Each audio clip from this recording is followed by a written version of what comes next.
Gangrel is hip tossed and X-Pac gives him his hyperactive suck it taunts.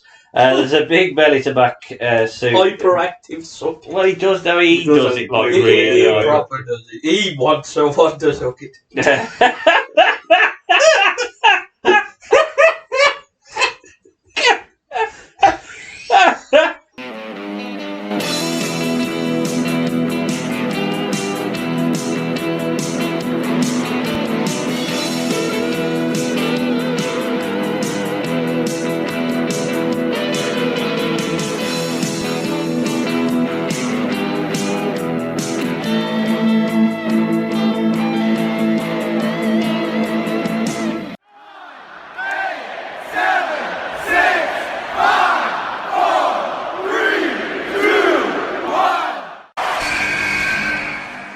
Hello and welcome back to the only wrestling podcast that exclusively rebooks, reviews and reimagines the worst of wrestling's past. We are Better Call Creative and as ever I'm joined to my left, entering the Royal Rumble at number 3.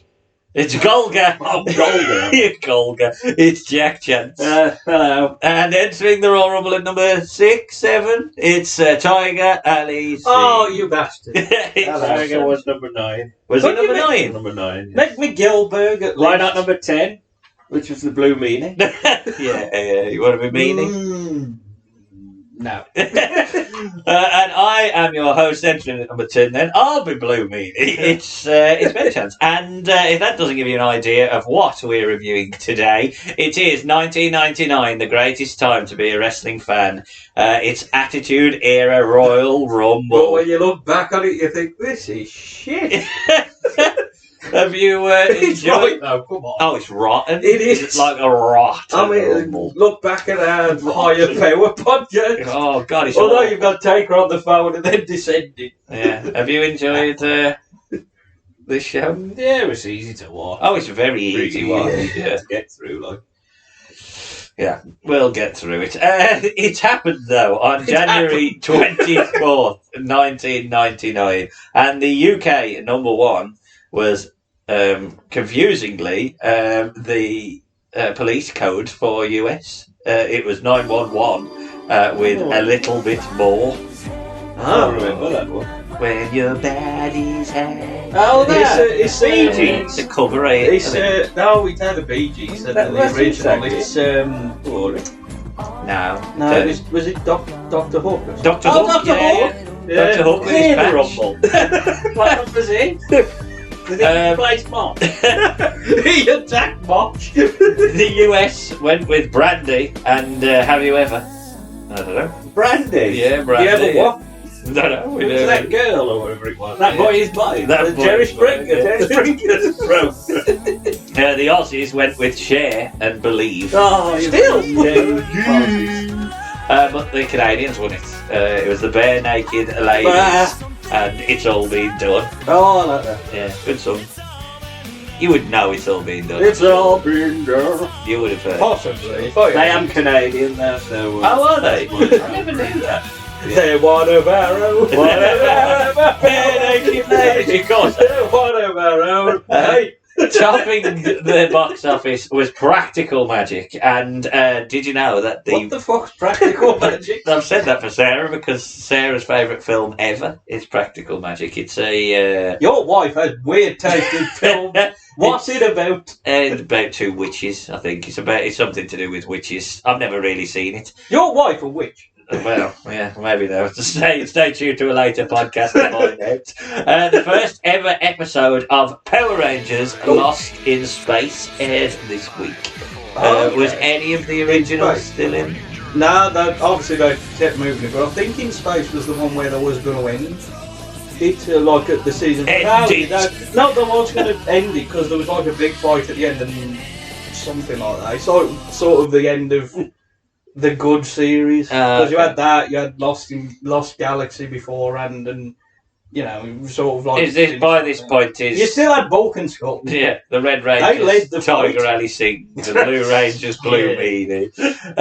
It's when Zordon died. That's it, because they killed him and all the evil lot went good. So it was like you can see they was going to cancel it, but then I think because that did so good ratings, they carried it on. Because that's And why it's when still they doing did now. that Netflix sort of Once and Always. showing. I have still not seen it, and I want it. Because well, spoiler alert: Rita Repulsa's a bloody rogue. Oh, I know about stuff like that. Yeah. But, it was because it was it the 30th anniversary or something? Something like that. Yeah.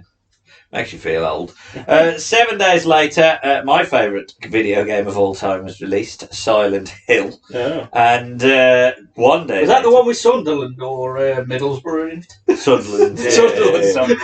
Sunderland. West Bromwich Albion beat Watford 2-0 at Vicarage Road.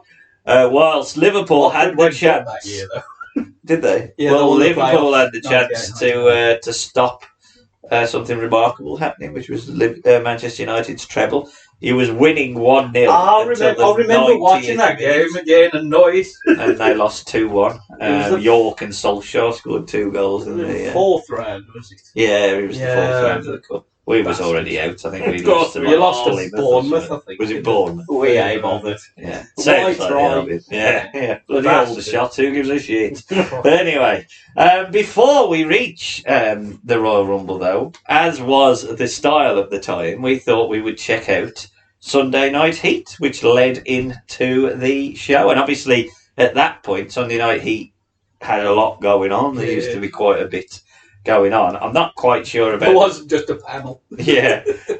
Quite sure about the commentary choice of Kevin Kelly and Shane McMahon. We'll discuss. Shane McMahon's fucking annoying on commentary. And didn't he get on the video game? Yeah, even Lawler's attitude. Fucking awful. To start the episode, Steve Austin pulls up to the arena in his pickup truck, but a parking lot attendant donuts. tells him that it's VIP only. So Steve has to go and find a limousine. What will happen? Hilarity will ensue. The show opens up with Vince McMahon and his Stooges. It's the debut as well, I think, of No Chance in Hell. Yeah, because that's the pay-per-view theme, and then Vince just took it afterwards. Oh, it's better than Shane's fucking awful theme that we hear. I think I'm sure I've heard that theme as well later on for somebody. Vince claims that he's never lost a street fight, and in fact, he always tells his opponents exactly what he's going to do to them before it happens. Well, that's poor strategy. Bloody hell. I'm going to kick you in the balls. He's also going to give Mankind a tune-up match on Heat to make sure that he's ready for The Rock later on. More on that later on. More on that immediately, because a limo does pull up. It's not Austin, though. He's not found it. It's a big, fat, masked man. Who could it be? Presumably, Mo. it's the opponent for Mankind, although it's never absolutely confirmed that he is there to fight Mankind. He could have been just a special... Fat was happy, though. Yeah, he did. You're going to love it. She keeps telling me Viagra. We get the most irrelevant match on the card to open up the show. It's Too Much, which is Brian Christopher and Scott Taylor. Scott Too Hot Taylor and Brian Too Sexy Christopher. Yeah, this Too Much thing is too much. It's too much. And they're going up against the Job Squad. Squad. Yeah, represented by. You should have listened to the ECW Crown Scorpio and not quite hardcore Bob Holly. They do have generic crap music. Was that the original? Well, it would have been because I watched it on YouTube. But the Job Squad themes fucking awful. Sounds like a car revving. Yeah. Yeah, because even on the DVD, Blue Meanie has it when it comes. How did he get in? Oh, did you watch the show on the anthology thing? Although it's still got a lot of Heat's on it. No, it ain't. Oh, but you went about when they came. Fucking hell. The only thing is, it's all blurred. Did you watch it on the network or YouTube then? I watched it on the network. So, Too Much dump Holly and double team Scorpio. He does a flip out of it, clotheslines down both of them before powerbombing Scott Taylor. Moonsault misses as Brian trips him up, and Too Much get a double suplex. We then get a sort of goofy spot as they hug, and Brian accidentally dumps Scotty to the outside, out of the ring in the process. Holly comes in, he pounds on Brian, but misses a blind charge and gets clotheslined. Scorpio comes back in with a flying splash. He misses a corner splash. Christopher comes in, it's a missile drop kick. Scorpio hits sort of a Pele kick, and the hot tag is to Bob Holly, who hits the drop kick of doom to Brian Christopher. Hits the Falcon Arrow, and the Job Squad have gone over too much in about 3 minutes. 6 minutes. Was it 6 minutes? Yeah. Bloody hell, that's long for the attitude then. It flew by, in fairness. But before we can recap and get thoughts on that match, out come the Ministry of Darkness. It's the Acolytes and Midian. They destroy both teams on It's behalf. very impressive, is it, when it's just 3. the Acolytes and Midian. Yeah, why you going to beat them by them? Idiot should have had still the Bluetooth it would take her on the phone.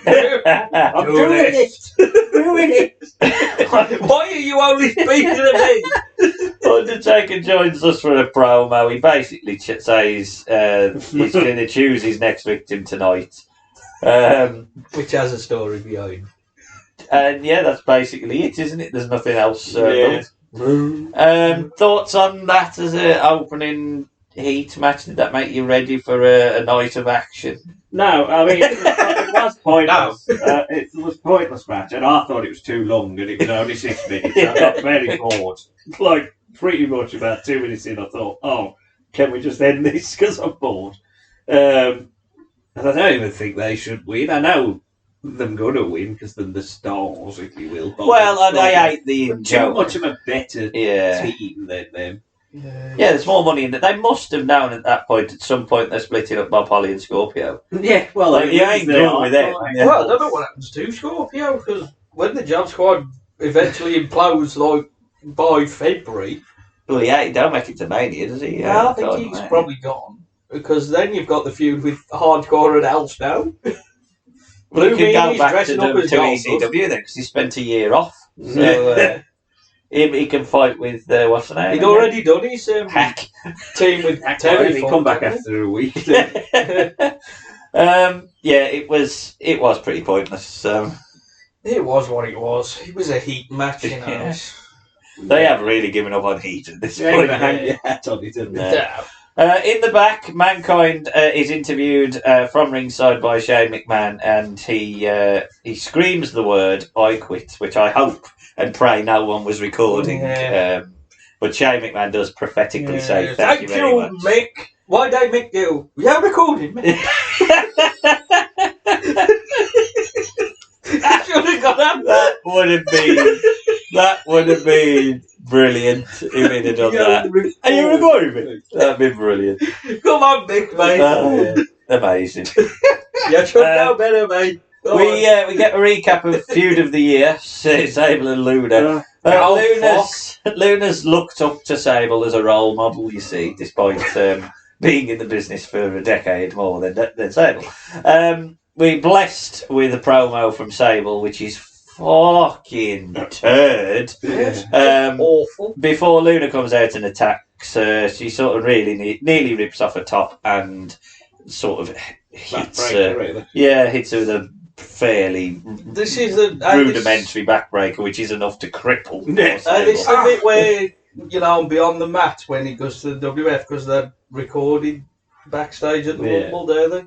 And you see Russo telling him to sell the back, and he's just like, he's back. But that selling later. When she's buying the Diet Coke can. And they're going to be back. Oh, my sad. It's awful. It's just got a hand on her back. To be honest, the luster of Sable is just gone now. The crowd don't really care anymore. You can see Deborah's more over than Sable. You can see that when Jeff comes out later, because he definitely... We found a new blood. New tits. Definitely, the cheers later on are definitely not for Jeff Jarrett, let's put it that way. Vince McMahon is back. He's looking for Austin. Hello, Vince. So Austin has found another creative way to destroy a car. He's on a monster truck limousine. This is when you know the company has too much money. They destroy cars every week. And they buy a monster truck. They have got way too much money. He destroys he does destroy the limo that Mabel came in. So he's got no ride home there. Mo. Job he got in that earth. I do love Mo, can you pick me up? I love the fact that WWE don't give a shit about kayfabe, because then within 10 seconds he's in the ring. He's running out to the ring like this is obviously recorded from it. It took him 20 seconds to get out from that car. But he's in the ring with Vince, and the promo eventually leads to Vince getting in a slap, and he runs off so the Stooges can take. I don't know whether they got stunned. They got thrown out the ring.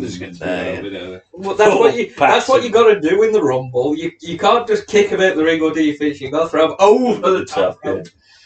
We then get a recap of the Austin and McMahon feud, which. Again, this is all this show is. It is just Austin versus McMahon. Before our main event sees Mankind versus the mystery opponent. I do like how the ring announcer, I think it's Chimmel, calls him Mankind's mystery opponent, like it's an episode of Scooby-Doo. Well, it could have been like at who are you? What is it? WrestleMania 7 when they go introducing Mr. DiBiase's opponent and Virgil walks in. When they had advertised if they'd have took that mask off and Virgil had put on a lot of weight, that would have been amazing. But yeah, I think even the fans at ringside have been smartened up to the fact that who's this people looking for? Hang on, dare you even say that Dad saw him at the Dad come in and he said, I said, who do you think that is? And he says, well, it's Mabel. Dad even watched. He's a very unique shape for the man. Mr. Soccer. So, Mankind... he don't like Socko, did it? No, he went, Mr. Soccer. Oh, like Vince. Vince, yeah. The Vince. Did you hit him with a bit? Mankind slugs away in the corner and chokes out Mabel, but Mabel shoulder blocks him out of the ring as the announcers have to pretend they don't know who it is. Mabel pounds away and gets a corner splash. This commentary from Shane is booyah! He's proper frat boy, everything. After every move. I know he's supposed to be, he is a corporate member, but it's like, he's fucking hell, he's difficult. You do want to just eat him. Yeah. Mabel continues the clubbing forearms and chokes as the crowd are just absolutely bored shitless of this match. Mick finally gets a double arm DDT, pulls off the mask to reveal it's Mabel. Oh my god! And at this point, Rock comes out and for the first and only time is aligned with Mabel as he and Mabel take out Mankind. Mankind takes the splash. And then that's basically it. Thoughts on this?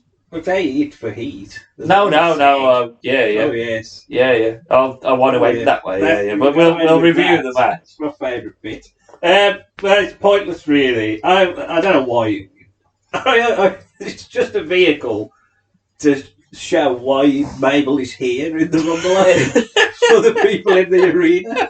Because it's like just have a reason for him to meet up Mosh so we can get in after. Poor Mosh. It is pointless. I don't know why we need more Jeopardy on Mankind. No, you didn't need it, especially because this gimmick is all about the fact that Rock's in a position he can't win. Peril, So I just don't know why you go into the thing of having weakened Mankind. Well, but he's got to quit now because he's been splashed. Yeah, and not only that, I don't think by the time he comes out, he's actually selling any of this. None of that matters. No one sees because it is a bit strange, though. I think Jack's right. At this point, they weren't doing the whole amazing reveal. Like now, if Mabel returns, he won't because he's dead. But if he did, it would be they wouldn't show him. Actually, it would be shocking if he did return. Yeah. Well, now he's dead. Considering he's dead, But you know what I mean? They would just drop him in the Rumble. Yeah. Whereas this felt like they just had to justify. They just wanted to show the crowd when he turns up. He's here already. Because they ain't going to see the backstage. We've got a Mabel. Yeah. I thought it was a bit weird. Yeah, it was just. I mean, there's no jeopardy when a man looks like that. You can put him in a match. We know it's Mabel. But the greatest end to any show there has ever been, and the way to properly build Oh, well, if you turned it off and you They didn't turned it see, off, I can't remember. you didn't see the Stooges backstage with a now shirtless Vince McMahon getting half his tit oiled up. Just God, I think I remember It was a beautiful sight. Was he Pat? Oh, Pat was definitely rubbing Pat. him a lot. Yeah, But it Pat was great. It was brilliant. And Vince, that ended the show. Like, here, look at Vince. He's fucking took his top He's off. oiling up early, and he's got 2 hours. He's thinking, Mike Sharp. Well, how much oil he put on? I think he needed 2 hours. Slip off, brother. Thoughts on Heat as a whole? I mean, it is pointless, but it's just, the only thing that I think vehicle to enhance feuds that are already there's only one feud anyway. So. The only thing of note really is the Mankind promo, isn't it? They needed to get to the point. To get there. So they had an hour show for a minute promo. Yeah. All the other stuff was just more fucking Austin destruction. Yeah. Vince getting a slap in. There was nothing really. Rob Ollie had a drop kick. Yeah, but it wasn't. It was easy enough. Yeah, it's when it's particularly before a pay-per-view. It's just basically to try and get more people to buy it. I'm not sure I would have. See more, Mabel. I don't know whether I would have been more inclined to buy this one though on that show. Like, I think they've done it better. Well, we already it's bought the it Rumble. anyway. If you ain't already you're going to buy it, exactly. Yeah. So, the Rumble itself then, we get No Chance in Hell playing underneath the promo for the show, and I think that was the tagline for the show, wasn't it? Yeah, No Chance in Hell. And if you sent in your cable bill, you got 2 figures. Oh, and who were they? Specific Austin and Vince. With the Rumble That's logo. weird, isn't it? That Austin and Vince was the 2 that they focused on this show, because that fucking promo is literally, it's all Austin versus Vince. I don't think they show them the title match. They don't build any other match. I think they show briefly. I think they briefly show about half a dozen people who are in the most of the corporation. Yeah, like because of the bounty on it. Dan, yeah. But there's no. The production of it as well is so weird. Yeah, the audio just drops off for a bit, then it comes back. I kept thinking it's my PlayStation messing up or something. No, it was not a good promo. The Pyro shoots, and Michael Cole and Jerry Lawler welcome us to the show. I think JR still got a couple of months recovery for. Yeah, because his last show was the UK one. That's it. Yeah, I forgot what it's called. No Mercy. Captain Carnage, because I think his mom passed away either just before that, and then he had a Bell's palsy thing, and then he's away, and then he comes back as heel for a little bit, and then he just comes back for the main event. I love Table J. Yeah, that's going on at the minute. I think like January, February with Dr. Death and shit. Then he kicks Michael Cole in the balls. Lawler hypes up China being the first woman to enter the Royal Rumble. Thanks, Lawler. At least someone's mentioned something else. Road Dogg gets a great pop as he heads out with his hardcore title. He does his usual stick of spelling things and trying to say that's a rap. Not a hardcore. And that's no LIE. Because I'm hardcore. I said hip hop, hip. Jeff Jarrett, you got a face. Oh, sorry, wrong one. Beware. Before you, it's the boss man. It is a good reaction though, and Road Dogg, I'm putting it.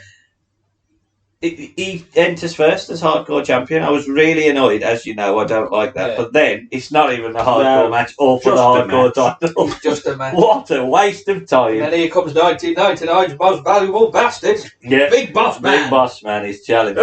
He's holding a tag team title. See you in December, mate. Stealing cats. So yes, dogs. As we're told, this is not a hardcore title match, which does make me feel a bit better about Bossman coming out later. Once he run the ropes. I love him, I do. I love the Bossman. He's brilliant. Bossman and Shamrock are the tag team champions and will defend against Owen and Jarrett on tomorrow's night's Raw. Bossman warms up by running the ropes. That's strange, man. It's amazing. Amazing, I love it. He gets crotch chopped by Road Dogg, and there's plenty of stalling. Bossman does his little grumpy jump. Oh, better get a Boss Boss Man, Man chant. He's got to be like top 4 heels in the company. He's second in the corporation, to be. Yeah, well, he was the first actual wrestler in the corporation. That's what I mean, like he's next level, he's sub boss. He actually Rock, is like his personal security, like Rock. And he stayed with the corporation even when he went corporate ministry. He was one of the 2 that attempted. I'll stay. I'm loyal. Oh, dear. Bossman corners Road Dogg, lays in shots, the big corner charge, and then he does his own suck it taunt. His next charge, though, he misses. He's crotched on the top ropes and given 10 punches. There's a nice standing drop kick, which surprises King by Road Dogg.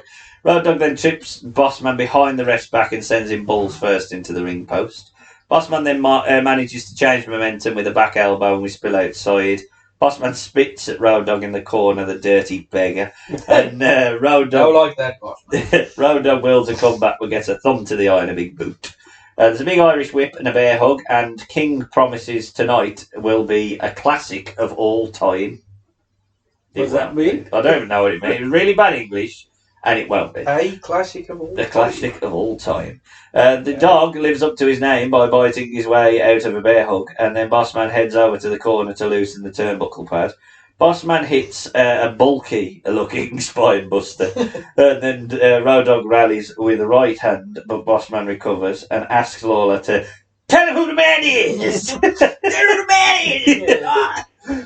Bossman stupidly goes high and takes the Ric Flair back bump. Road Dogg then lays in his jives, his jabs, his shaky leg knee drop. He bounces off the ropes, though, straight into a Bossman slam.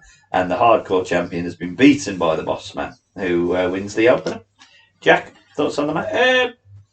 It's probably a touch too long. It's about was. 10 minutes. I think it probably could have been about 7 or 6. But I thought they worked well together. You know, they're both pretty over. Upper mid-carders in the Attitude Era. So I had nothing wrong with the match until the finish. It's just weird that Bossman just wins clean as well. Like, he never cheats. Road Dogg does the posting of him. And he's going, I call me hardcore, and now for some reason I'm ultra hardcore. Road Dogg for a few months. But Bossman's like, never cheated, never used his stick or anything, and he's beat probably 4th babyface, 5th babyface behind Austin Mankind and Triple H. There's probably the next match. He's up there. Because he's so over. So it just felt like really weird that Bossman just won clean in the first I think he's 5th of the show. I just wish I think Billy and China are above him at the minute. China might be 4th. I just thought for the crowd to try and get them hot, it would have probably been better to make it a weapons hardcore match, really. But I do understand them trying to, especially because of how far Bossman goes in the Rumble. I suppose they didn't want to put any. I think that was the story they said as well. They didn't make it a hardcore match because of Bossman being in the Rumble. I'm not quite. I never particularly like double duty on Rumbles. I know it's always difficult if you've got to get 30 and your roster isn't quite deep. Well, I don't know whether I would have had the match. That was the thing, but but you know, purely because if you, as you're saying, Road Dogg is quite a high star. Bossman's quite a high star. You've took off that first pop that they get from the crowd because they've seen them already. Yeah. But I suppose with heat, fucking everyone's been seeing it. Yeah, I mean, if you took these 2 out, you could have then had Scott Taylor and Brian Christopher in it, and then you take out the next match. And then you've got Scorpio and Bob on. I mean, you definitely could have took Gangrel out of it, though. How much effect he had on the Rumble? Where was Christian? I don't know. By the way, that always bugs me with it. Why wore Christian in it? Sam, thoughts on this match? It wasn't too bad, you know. I quite enjoyed it, you know. It was what it was. And I like Bossman. I like the fact that I'm giving Bossman a push. Yeah. Because he's clearly number 5 heel, I think. Or something like that. Maybe even higher. Well, you take a rock. Vince. But there ain't that many. He's got to be above Shane. Jesus. I would say he's higher than Shamrock as well, like Zach Jackson. Yeah, he's higher than Shamrock. Yeah. But I think once Big Show comes in, obviously. Then he moves a bit and then he comes with him. But it wasn't too bad. It was a bit strange that it's, you know, the hardcore champ and it's not hardcore, but considering what happens in a title match later on, you don't want to overdo it. Which I'm surprised Vince Russo shown a bit of restraint with that. We get a bit of a recap on what started this IC title feud, living up to his name. showing your arse to my sister. Yeah, he showed his arse. Is that a shout of affection? I fancy you, therefore do you want to see my bottom in a thong? But he is Mr. Ass. But he's in two. Would you like to see you infatuated with his own backside or But to be honest, even if, Shamrock's brother, why does he care? brother? Well, why is he angry that another man showed his arse to his sister? Well, there is that. I mean, Lawler keeps playing it up all the way through, doesn't he? Think about your sister looking at his hairy arse. It's like, what? And also, If he showed it to me, then I'd beat him up. He showed it to my sister. I love the fact that Vince Russo has come up with this angle and needed another angle to bring Val into it, which is also that Val suggestively took his towel off. I think it goes with him for a bit, and then he dumps her, and then for some reason Goldust just appears with it. What a feud. Yeah, and then all of a sudden Billy Gunn, who started this, gets took out for Road Dogg for Mania. We've got to do this. Oh, It's God. fucking strange. Well, anyway. Told you 1999 is shit when you watch it. The only person who does any sort of work is Michael Cole to try and sell that Billy Gunn has a ankle injury, and that's all that really matters. Yes, it turned into Barry Bates for this this year. I think. The starter. If I ever had a bad foot. He did. So, a very intense opening package as there's rolling punches around the mat. Shamrock with what Cole calls an unreal clothesline out the corner, which is mirrored by Billy Gunn moments later. I mean, who decided that gassy Billy Gunn would do double duty and also wrestle 15 minutes as well? He had two inhalers. He must have done. Big stalling suplex by Billy Gunn, and he misses a corner charge shoulder first. He gets his ass literally kicked by Shamrock in the corner. And then that's for my sister. Big chest kicks as Shamrock is on top. Also, this is 1998's King of the Ring fighting 1999 King of the Ring. The ultimate King of the Ring. Well, Mabel ought to have come out. That's way easier. Billy Gunn hits a Paymaster as Shamrock ducks his head, but he can't quite cover enough. He does cover slow enough. Weird that, because they never really made a big deal about him hitting his finish. Well, I don't know. Was it recognised as his finish? I'm pretty sure he was using it by this point. I think he was using that. He was doing that and the jackhammer, I think, as well, because he was taking the piss out of Goldberg. Gunn gives 10 corner punches as Shamrock drops the ropes and sends Guns to the outside. Lawler goes heavy, reminding us on the storyline. This is where he keeps going about his hairy ass. Gunn is sent face first into the ring post, and then Shamrock gets the finger from the Attitude fans around ringside. Shamrock, though, is sent from the apron face first onto the Spanish announce table. He recovers to work over the leg of Billy Gunn to start building towards the ankle lock. Leg locks and drops onto the hamstring. Shamrock smells blood, Lawler says. So Shamrock then goes over to Lawler and goes, I smell blood. That's you, Ken. Don't talk. You're the fucking killer machine. Billy tries to get a roll up win before he's hit. He hits with a fisherman suplex by the champ. Tim White takes a bump. So we get a double down after a double clothesline. Wait a minute, it's Val Venus. What the fuck? He's out to hit a DDT to Shamrock. Billy He just comes out, does it? And then just this big run back. Yeah, his arms like he's got the biggest traps you've ever seen. Billy Gunn slow crawls, covers, but he can't quite get the win as Shamrock kicks out. Well, that was pointless. Yeah, Thanks, Val. David, hit your finish. Billy is on top now. He hits a charge in the corner. In this storyline. He sets up Kenny Boy, but hits a jumping nothing and has to sell his ankle. Shamrock smells blood, as he said earlier. A lock's in the ankle lock and Billy Gunn taps, which is made quite a big deal of by Cole. I don't know whether Billy Gunn hadn't tapped before, but Billy, yeah. make him tap. Just look at how he was selling to see if he had to do the job or not. I thought the match plodded. I thought there was some nice spots, but it went way too long for my interest. This was for the IC, was it? Yes. Yeah, okay. Well, I think so. My interest they really say, did they? I just kept dipping in and out. Like sometimes they lost me, sometimes they gave me.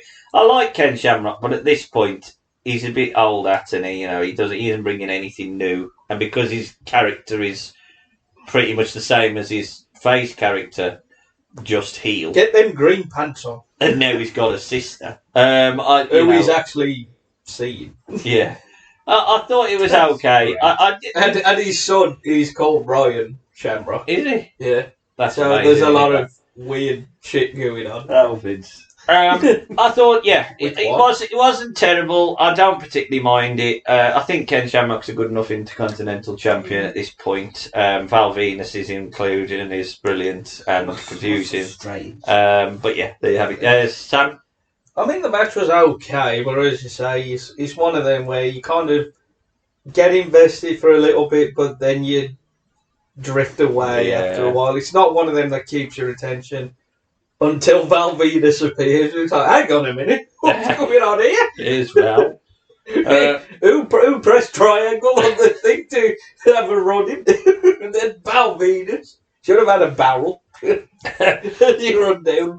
But it was okay. I mean, it needed a title match, but I don't think we'll remember we watched this match in about 6 months. I'll probably watch it again in like 6 days, probably. Jack? I couldn't get into it at all. It just never really caught fire for me. I struggled with it.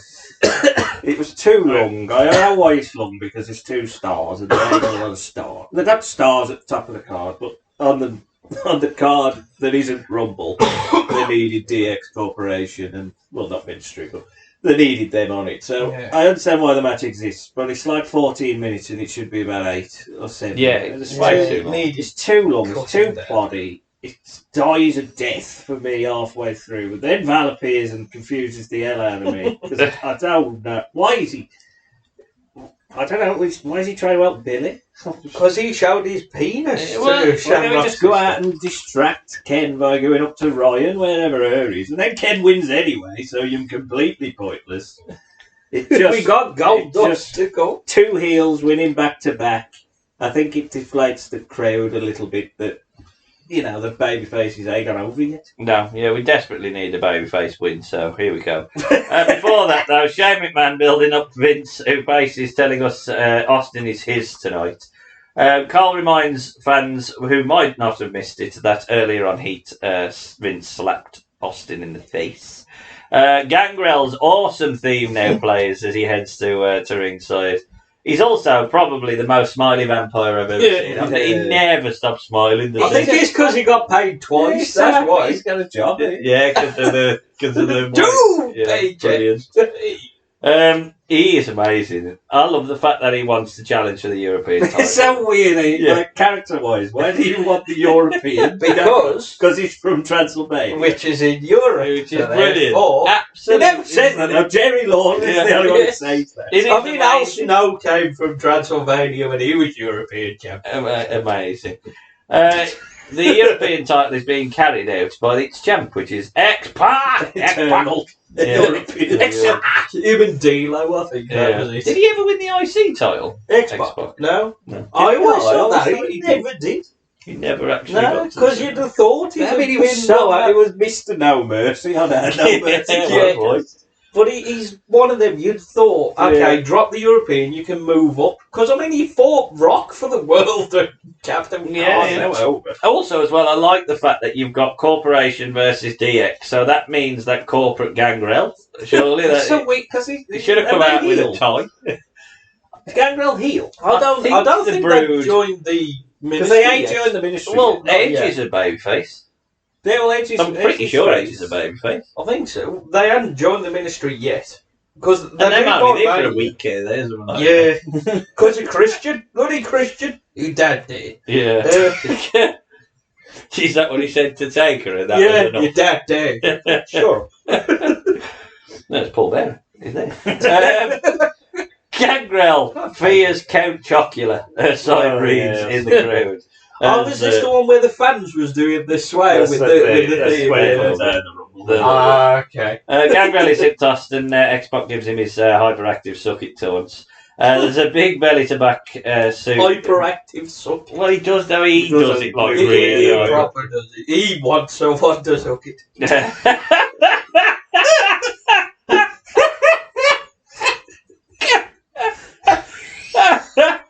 Oh, I could say something else. Get that on a t-shirt. Well, he needs someone to look after it after he misses the Bronco Buster on the retro. He's belly to bellied by Gangrel, and then X-Pac is hangmaned onto the top rope. Transylvania is put over by Lawler as being part of it. Chinlock, and X-Pac tries to get the crowd to care. There's a big flapjack, and Pac just kicks out. Gangrel misses his top rope elbow, and X-Pac connects with a float over clothesline. Big spinning heel kick. Gangrel is set up for and hit with the Bronco Buster. A third spin kick, and X-Pac goes high, but he's caught briefly. Top rope cross body spot now. I think this was probably going to be the finish of the match, which is a bit weird while they're trying to protect Gangrel.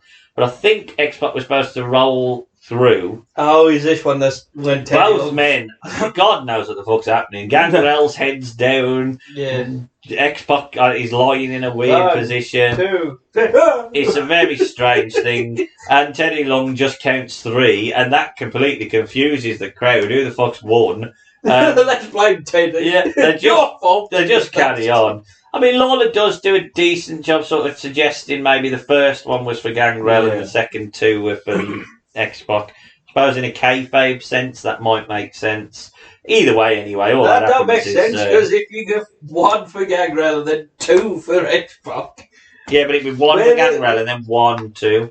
So 1 for Gangrel, then he's floated through, 1, 2, then he kicks out. Oh, so okay, I got it. I was going to say, if he went 1, 2, 3, you've got pick whoever lost. Well, X-Pac just calls an audible and hits an X-Factor and wins and retains his title. So really, that was the most pointless thing ever. Jack, thoughts on this match? I mean, before the bell even rings, I'm confused as to why they're fighting. Really, if I'm honest with you, like, why is Gangrel fighting DX? It don't feel right. Then the bell rings and they don't do anything bad until they fuck up the crossbody spot, and then it really just makes a pretty average, forgettable, nothing, fine match. A bit of a calamity. Yeah. And it's remembered forever because of that. Yeah, I agree with that. Calamity. So it would have been a passable nothing, fine. Don't really know why they're fighting, but fine. To an absolute shit show. Bless them. Not I can't add anything more than that. I just thought for 5 minutes this was absolutely pointless. The title defense didn't need to happen. You could have looked at a feud. Well, just look. There is Dan Severn versus Steve Blackman has a feud. There's got to be a couple of feuds. Goldust Al Snow. You could have easily just whacked in one of them matches and give that 5 minutes. At least it just adds to what's been going on Raw. Yeah. This, I can't imagine, has been built on Raw because he's been tied in with the corporation. Yeah. So it's just a pointless title defence. And it don't help Gangrel, who, he's a bit, like we said with Shark Boy on the TNA episode, because he's a character, he can take a loss. But why do you need to give him a loss? You don't have to, especially when he's going to be in the Rumble for about 20 seconds. It just seems absolutely pointless. We'll get to that later. I hated most of it. Sam? Well, I hated it. It was... I understand this. Like, you get these odd matches in pay-per-views. You got a champ. It's a very low title match. So it's not like it's the IC title match, or it's the fourth. I mean, even the hardcore title is like that's just the match where you just watch it for the nonsense. But I wasn't too bad until the fucking finish or the botched finish, and then it's like I felt so bad for him. But It is the fourth biggest title. It was the Attitude Era. I mean, the only title that's lower than that is Next, which is brilliant, isn't it? I mean, if you had the European back in the early 90s, this would have been Greg v. Texas. The problem with the European is it's always a difficult belt to give a reason. Like, it had a good purpose at the beginning with Guinea Bulldog, so when they come over here, this was the main title, and then Sean decided to dick all over it. Yeah, that's my and point. Then it just become like the TV title, really, eventually did. The TV title, I don't particularly mind it, because that can be the work where you can literally do that as the person who wants to prove that he's the best wrestler, so he wins wrestling matches on TV. I think that's where with this, you got X-Pac and D'Lo who was feuding over it. That, in 98, that's what kind of made it like the TV title, just not in name. Well, that's it, and I just think, I understand the US always had the number one contendership. The IC title was a platform for the world title. The European title I like it as a belt. I don't mind it as a concept, but when you do have X-Pac versus Gangrel, you have Midian versus Godfather, you have fucking. It's just like, what? Why do they give a shit about being the? And it comes back to fucking what I don't want to keep going back to him. But it comes back to what's happening in AEW when everyone's got a belt.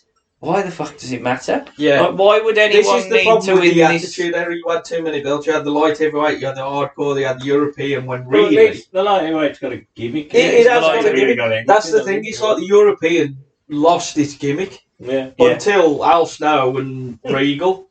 I mean, D'Lo tried. But D'Lo and X-Pac was trying to elevate it because clearly they were getting the IC, which they both should have, and I think D'Lo did. I think it's always should be. You should look across your roster and go, have we got a strong European who can either be chasing the belt that he wants to win or win the belt and defend it. They did it with Regal. Yeah, which they did do with Regal. They had it with Bulldog, but they ain't got one, have they? There's no one who would. Tiger only thinking that it's the European for some reason. But it's Mr. Britain, eh? It's Mr. Britain for some reason. DX cut a promo about it being every man and woman for themselves. But an exhausted X-Pac appears. I'm gonna win here. Oh hell! You see that second shit out there? I can't just. But Vince does put him over later. He does. Yeah. Shane is out to terrible music. I'm not sure what that theme is. He's here to introduce. He should have done a leapfrog. You're right, Kurt. Indeed, out to introduce the next women's champion, which will be Luna. Remember Luna's attack from earlier? It's shown again. She has longed to be the champion. I've got to be honest. It's someone you take for granted would have probably had a title run, but she didn't ever hold the title. I mean, we even mentioned it in our 93 to 95 women's division. I think she should have won it then. Well, that didn't make any sense at that point. I mean, obviously, I know they got Bull Nakano in, who does look much more imposing than Luna. But Luna had a good enough look if you wanted an American adversary. Yeah. But she was just a manager. This thing annoys me though. This whole thing, because this feud's been finished. Luna's been her face with the Oddities. Like literally, the Oddities are still because she was with the Oddities. But what happens later on is she goes with Tori, who's the next feud for Sable, and that makes Luna a face. Yeah, because Tori turns face. Tori's the face stalker. She turns heel at Mania, though. She's Sable with. So is it Nicole Bass? Largemouth Bass? Amazing. Average. Shane suggests Sable will be coming out. Shane suggests Sable will be coming out to forfeit the title. She comes out. Her acting chops are right out there because it's the worst. Who's got a trap poo? It's the worst selling I've ever seen. Yeah, rub me back. Absolute wank on a stick. It's fucking awful. And not only that. She had one line. Ring the bell. It's awful. Absolutely awful. She really is bad. So bad. It's terrible. Also, it's a strap match. Anyway. When did that get built up? When is this happening? It is the four corners touching rule, and Shane McMahon has joined the announce desk. Oh, yay. Luna is strapped and sent to the outside and dragged into the ring post. There's a big clothesline down by Sable, who chokes down Luna. Luna blocks Sable's jog around the ring and clocks her down, works over the back of Sable and chokes her with a strap. She hits the pads, but it's blocked by Sable, who straps Luna. Backbreaker by Luna, who's on top. She drags Sable around, touching the pads, but whilst she does, Sable's also touching the pad. It gets to the point where it's 3-3. Shane gets it up to tell the ref, strangely, to hide the fact that Tori clocks Luna. This allows Sable to touch the fourth pad and win a awful match. And it's not because of Luna either. Like, Luna works so hard to get a match out of Sable, who about 6 months ago seemed to care about wrestling, no longer cares about wrestling. It's awful. Sam? I felt so sorry for Luna. Yeah. And I think there was the thing at the time, I don't know if it was this or at Mania, where they kind of had a go at her saying you can't hurt Sable.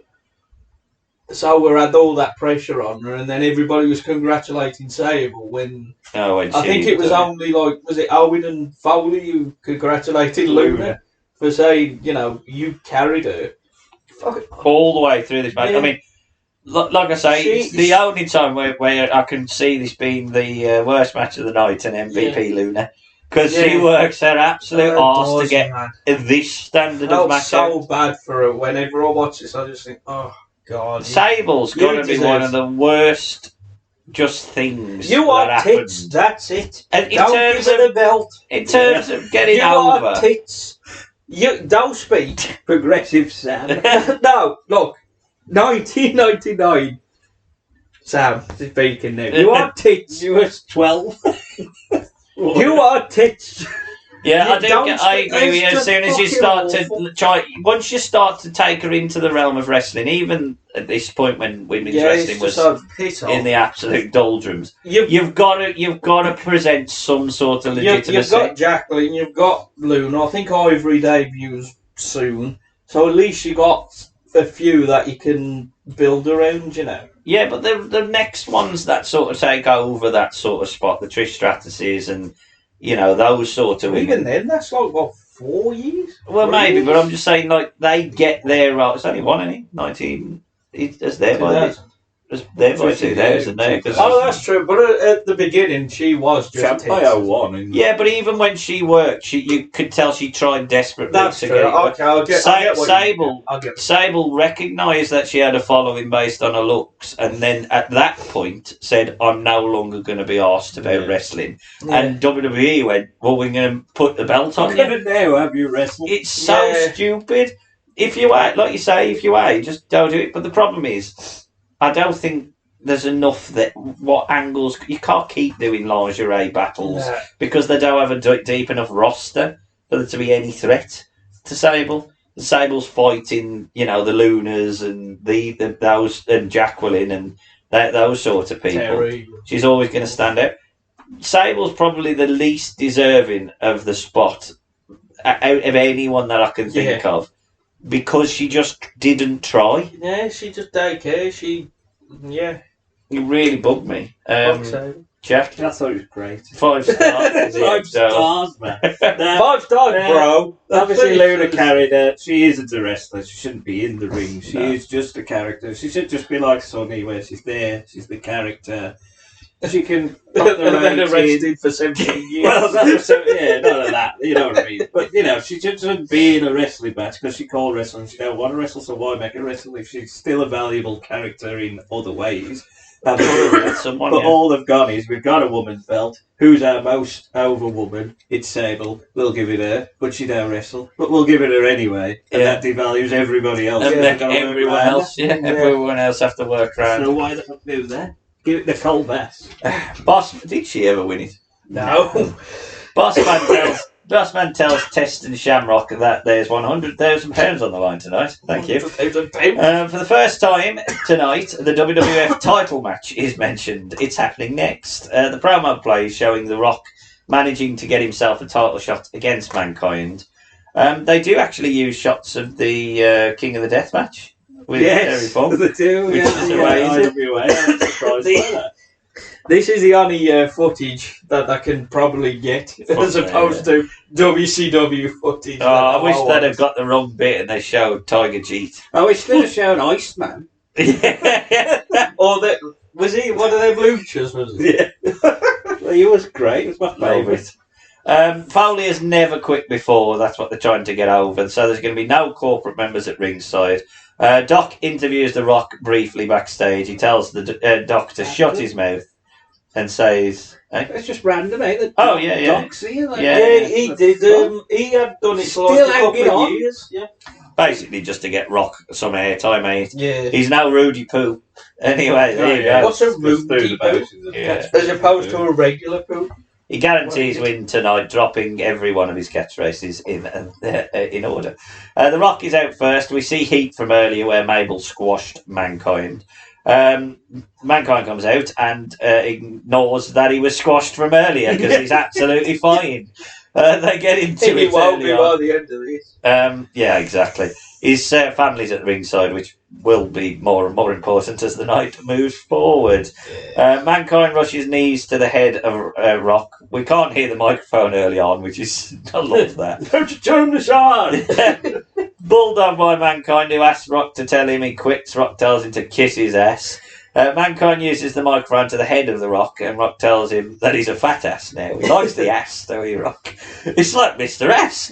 Cactus clothesline to the outside, and Foley takes his knee bump to the steel steps. Rock takes Cole's headset and tells Lawler off, which is weird. Mankind launches himself onto Rock and the table. Another mic shot as Mankind is on top. Double arm DDT, and Socko is pulled out. Mr. Socko. Rock fades, and as he's out, he's asked if he quits, but he's out. Mankind says he's going to split open that ridiculous eyebrow. We go into the crowd briefly before Rock power slams Mankind. The ring bell is used quite creatively on the head of Mankind, with Rock ringing the bell and then singing "Bells Will Be Ringing." Oh, this is the one where he might be deaf. Yeah, To be fair, it would have been quite loud. Yeah. The Spanish announce desk is set up and both men crash through it because, soft wind would blow them apart. He is a large man. He is. He really is. But what he does, he's a very large man at this point. Yes. Rock spits water at Foley and this sort of hulks him up. He brawls Rock up the aisle. Big DDT onto the concrete by Rock. Mankind won't quit though. Rock drags out a ladder, but he's crushed under it by Mankind. Rock tells Mankind. It's so weird. Yeah, he asks him if he quits, and Rock says, "Yeah, go piss yourself." Piss yourself. What? Okay. That's a weird insult. Yeah. Mankind, piss yourself. Piss yourself. I've been, thank you. I've had a whittle. Piss yourself. Mankind elbows the ladder as Rock escapes. For some reason, Rock climbs onto a ledge. Running off. Yeah. Mankind chases and they brawl off this ledge.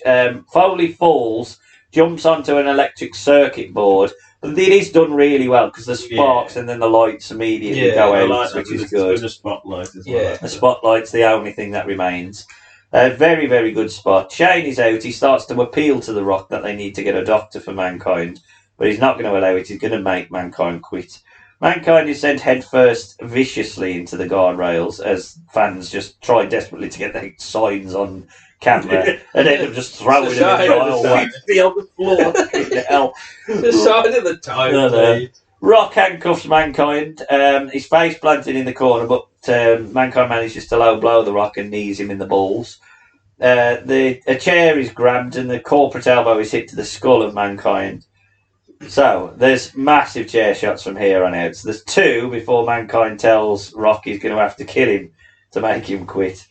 3 more shots, and this is where we spill outside. 6 shots, and we head up the aisle. 7 shots, 8 shots. I mean, there is a place for hardcore, but like the crowd are like, what the fuck do we do? Like, well, he's just apparently was only blood. meant to be 5 for it. Yeah, he said he was going to take 5. He was only going to take 5, one. but he was meant to go out the ring at one of them. But because he hadn't, Rock just decided, well, you ain't going to add, so I'm going to keep hitting you. Yeah, I mean, he's covered in blood. He finally hits a 9th and a 10th, and the 10th, I mean, by that point, Oh, is it? Well, I got 10. I mean, I might have missed one. I know the last one's the back of the head as well. Well, the last one Oh, is just where he just crumbles. Like I don't You think can it was see him he's selling. like- I think he literally he was just like, could not just stand up fuck anymore. Rock asked him one last time if he quits, and suspiciously, audio sounds over that doesn't sound. I knew quite you was like- recording me, you man. Yeah. I told you. And Mankind quits over the microphone. After the match is held out. I like Teddy Long holding a bucket full of water. That was always Just fun. in case. Yeah. I mean, this is a really hard one to review. Sam? I mean, it's brutal.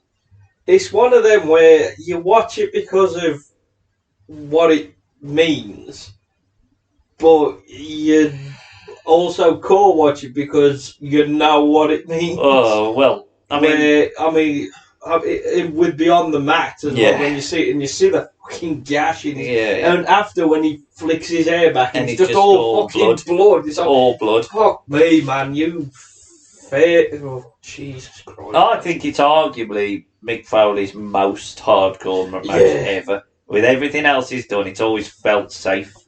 This, or as safe as that kind of wrestling's going to be. This just felt like... This is why you don't do the chair shots to the head anymore. Well, yeah, exactly. Not the back of the head as and well. this like, was the first time he'd done it handcuffed, was it? Because he did it in ECW, but it was just once where he had one smacked by Whipwreck, I think. He's just mad. Well, he used to do it all the time, though. He used to just not put his hands up and let him hit him on his head. Yeah, I mean, I did enjoy the match. I thought it was a really solid match, but the ending does take you out of it a little bit, even as a fan. Even at the time, I think I would have felt that way. Certainly looking at it 20 years on doesn't help. I think there ain't many things that I think Vince and the WWF would say they would take back, because they can always sort of defend a lot of decisions of its time and that.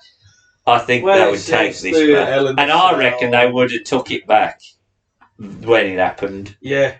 The night after this had happened, they'd have gone, we wish that hadn't happened. Fuck. Because it's too vicious. And I think that was the point. I think Rock and Mankind wanted to legitimise The Rock as a bit of a badass. That's what Foley always did, Dave. That's why he went with Triple H when he was the Blue Blood. That's why he went with Orton. That's why he went with Shawn at Mind Games to try and legitimise the pretty boys. The vicious street world. Yeah. I thought the match was, in the most part, a very, very good, solid I Quit match. And I tell you, the logical thing, just give Rock a mic. If you can have a match with Rock on the mic. That's why it's the I Quit match. It's just a promo. Because he's so entertaining at this point. He's so refreshing to watch. Well, except go piss yourself. That's a bit That's great. Piss yourself. That don't make sense. It's going to be the new Rock board game coming out this Christmas. Go piss yourself. SmackDown 3, go piss yourself. I win. Yeah, he didn't adopt that as a catchphrase. No, you're old. Just bring it. Shut your mouth. Go piss yourself. Jack, thoughts on this? Yeah, I mean the match is good, and obviously, all before. I love the electrical spot the electrical with the spot's spotlight. I think it's great. Rock on the mic's fantastic. Mankind does well as well. It is just the unprotected chair shots. I don't mind one or two if they're safe, and Mankind obviously can take them. Yeah. But when it gets to 11, it's not a bit far. Yeah. And it is like you say, at the end, the crowd are a bit like, I don't know how to react. And you've got a new champ. You've got a new champ. Really knows everyone feels bad, and then you're going into a rumble, and it's like, I've never known a flatter Royal Rumble sort of start, really. Yeah. Even though they do luckily have imagine if they hadn't had that angle, and then out comes fucking Golga. What the fuck? Everybody comes to the green. Golga and draws a bit. Yeah, not great. Lawler tries to desperately move us on from this, and we go to the I'm damn sick and tired promo that played for about 3 months in WWE. It basically just covers where we've done and how we've got to with Vince and Austin. We do see the limo fun from earlier on, and Howard Finkel gives us the rules of the 1999 Royal Rumble. Like Lawler always Had a go at him for giving all the rules. Yeah. Shut up, you idiot! We know by now. We've been going for 11 years. It's fair to say that the biggest pop of the night is probably one Stone Cold Steve Austin because he gets I've already seen. I don't know how Gilbert gets it. He does. He's got to be in top 10. He's going for 3 on the bounce 97, 98, and 99. Yeah. No one's ever done that, have they? Nah. Did Hogan not win? Hogan got 2 in a row. Hogan got 2 in a row. The only ones that have won 2 in a row, Shone, Austin, and Hogan. Oh, okay. So no one's won 2 on the bounce since Austin in 98 then? No. Oh, gosh. So that's nearly 23. Who won it last year? Cody. Cody. That was he could get 2 on the row. He could, yeah. Vince McMahon is out to no theme and he is very well oiled. He started 2 hours ago. What you don't see is the oil on him. He's very, very oily. Pat did his job well. Austin wastes no time because basically the gimmick is they can't touch him unless he's in a legitimate match. And as soon as that because I was rings, trying to get away from it, number 30. I fucking love Vince's selling, just like the corner. so scared. It's like he's fighting Frankenstein. It's amazing. He gets beaten down and stomped to the mat. He flips off Vince, hits a big slam, stomps the bollocks of Vince, who sells that brilliantly. He could have thrown McMahon out, but he chooses not to, as we get the third entrant, some respite for McMahon. It's Golga. He's out. Obviously, the network, you don't get the full theme, You do know, you? But on the DVD either. the lads are dancing. Oh, do you not on the DVD? Nah. The frat boys are dancing anyway Yeah. to Greatest Show. The one thing you remember from this rumble. Yeah. Just them crowds. He's making his Royal Rumble debut, Michael Cole tells us. Bollocks. Yeah, 1991, he finished second. Golga attacks Austin as McMahon slides out. Golga is sent over the top rope by Austin, is our first elimination, and goes to chase McMahon. They brawl through the crowd. The next entrance is heard, but not seen for a while, because we just focus on McMahon and Austin. Cole just says, Dross is in the ring. What is it? LOD draws, but I think LOD have gone, haven't they? I thought that as well. I thought, why are you still dressed? You Dross talk off the time. I think Animal's still there because, I'll fill you on this little tidbit. On Rock Bottom, on Heat, Dross fights Triple H in a minute, and Animal's in his corner. I know they have. Why I want to fight. They do have a match, I think, at Capital Carnage, which I think. No, that might be why then. Yeah, I don't know. That might be another match. I think it's but I thought they'd gone at this point because I thought Hawk had come back with his arm in a cast, saying that Droz was his pusher.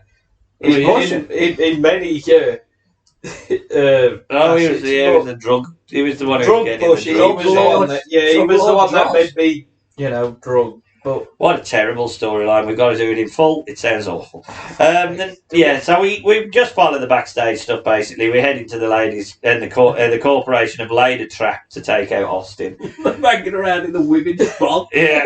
Jesus Christ. if I was a woman and I walked in there and again, test. Why are you testing the ladies' box? Droz holds the ring as Edge is out next and they go at it. There's a big spinning heel kick. Number 6 in the Rumble is Gilbert. This does make who does get a brilliant pop. Absolutely brilliant pop.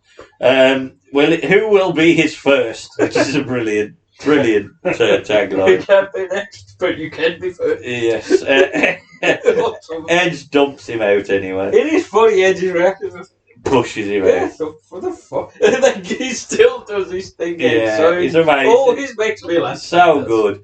Austin's been taken out by the whole corporation as Steve Blackman joins the fun in the ring.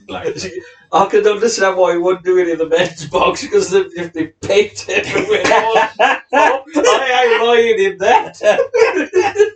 He takes down Droz to save Edge. Austin has been loaded onto the stretcher as we again focus on more things outside the ring than in.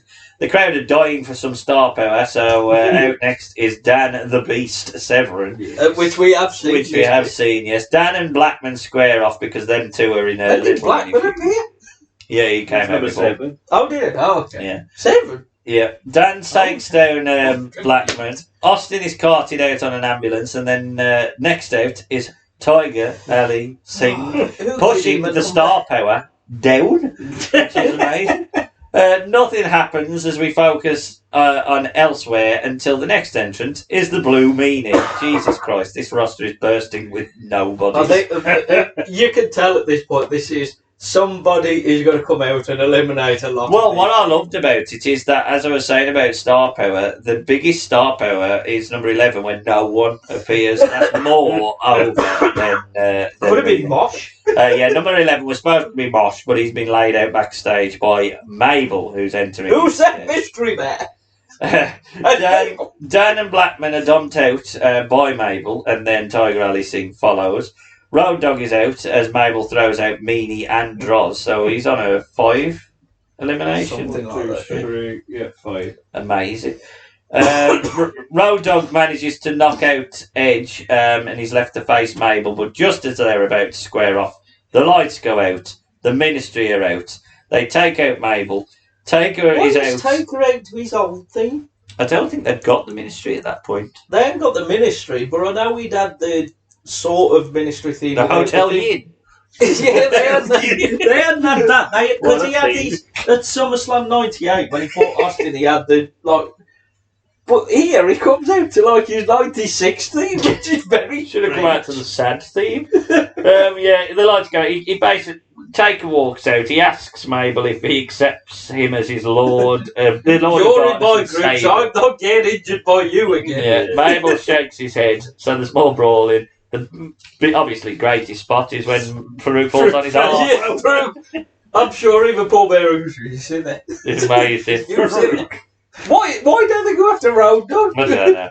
The frat boys love Gangrel, who's out next. He brawls a little bit before he's just immediately thrown out by Road Dogg. Such a strange segment that he's like, why don't they have Gangrel in for Mabel to throw him out? Yeah, or when he was with X-Pac, or just... Because I thought, well, Road Dogg must go on a bit of a throw in a couple of jobs and then Bossman comes in, but no. The next man... Yeah. Well, we'll get to it because Cole reminds Lawler that he's now 2-0 because his picks of Blackman and Gangrel have been dumped out. You picked them for Lawler. Next out is Big Kurgan. He's out. Last year he was in a dominant spot, or he eliminated a few. He eliminated Mosh. Yeah. Well, but he was built as like the big man, and then Shamrock knocked him off his feet and stuff. Yeah. He's dominant over Road Dogg for a few minutes. What does everybody need?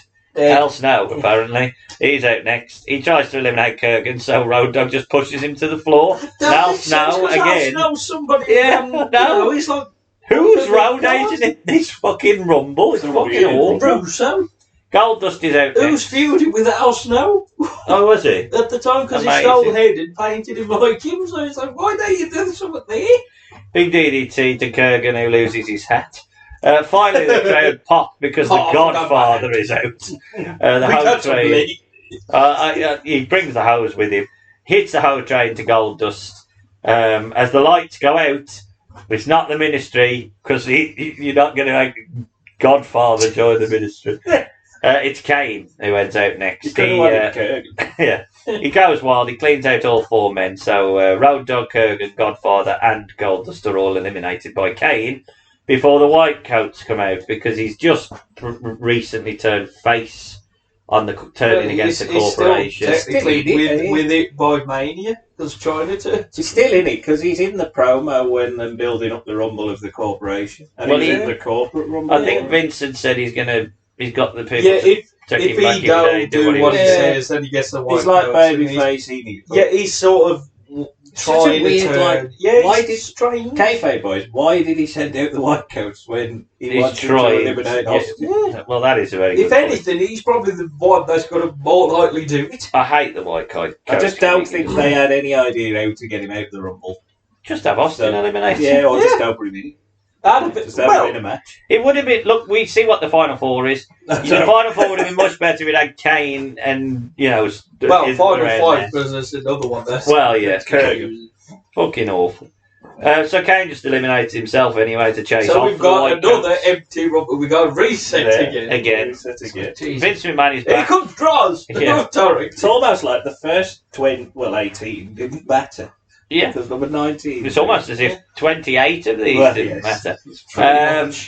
Vince is back and Shamrock is out. He heads over to the commentary desk. Test is out next as we... No, oh, Billy sorry, no, yeah. Hopping Billy Gunn. Vince says he's accomplished what he wanted to do. So the next out is One Shoe Billy Gunn. He rallies and he takes down Shamrock. Almost eliminates him until Test is out. And we cut away again to Mabel being sent into a hearse. But as that's happening, an ambulance arrives. Vince sells it brilliantly. With the gulp. Yeah. As Austin is back, he does his comedic gulp. There's a double low blow by Billy as Austin heads out. Bossman's theme is playing. It is funny to see Austin with Bossman's theme. Why would Bossman coming out to attack him? I don't know. You could have had a fight into the ring. I know. He heads over to Vince anyway. Where were you, Bossman? You're late. Shamrock attacks. Bossman is in as Shamrock is taken out by Austin. Triple H is out next. Test and Billy Gunn attacks Austin. Val Venus is number 24. Vince pleads for someone to take Austin, but it won't be Billy Gunn, who's sent over the top by Austin. X-Pac is out next. Val hits an axe handle to Austin, which Austin mirrors a few moments later. A surprising pop of the night. Mark Henry gets a really nice pop. He's sexual chocolate now. Yeah, I think he's starting to... Him and China have had that thing going on. Yeah. So you know. He crashes into Bossman as the ring starts to fill up. Jeff Jarrett gets another surprising pop, but oh wait, Deborah's there. So that's tits. There's 3 tits coming in.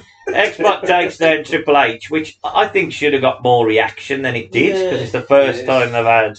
Nothing really no one comes to it, yeah. They've got too much going on, that's the thing. Yeah. At this point. Bronco Buster's hit on Bossman. D'Lo Brown is out next and he's bought out by PMS.